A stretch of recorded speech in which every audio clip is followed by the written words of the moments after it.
तर नमस्कार मित्रांनो, माझ्या मिनी ब्लॉगमध्ये आपलं पुन्हा स्वागत आहे. तर मी गेलो होतो कोकण फिरण्यासाठी दिव्याघरला.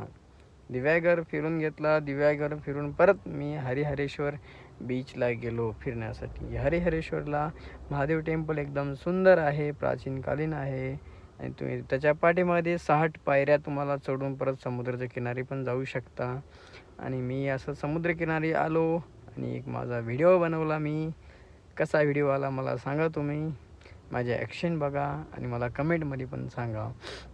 तुम्हाला पण पुण्यावरून दिव्यागरला जायचं असेल तर तुम्ही ताम्हिणी घाटमार्गे दिव्यागरला जाऊ शकता, काही प्रॉब्लेम नाही. रस्ता पण व्यवस्थित आहे. एवढंच की ताम्हिणी घाटला वळणं खूप जास्त आहेत, त्याच्यामुळे गाडी हळू चालवा आणि निवांत दिव्यागरला पोहोचा. दिव्यागरला आपण स्टे पण करू शकता. तिथलं जेवण पण एकदम छान आहे. ज्यांना नॉनव्हेज आवडतं त्यांच्यासाठी मच्छी तर एकदम करेक्टच भेटेल, तुम्हाला जशी आवडेल तशी. आणि तुम्हाला बीचवर स्पोर्ट ॲक्टिव्हिटीज पण छान आहेत. बनाना राईड आहे, मोटरसायकल राईड आहे, परत जहाजामध्ये पण बसून आपण समुद्रामध्ये आतमध्ये जाऊ शकता.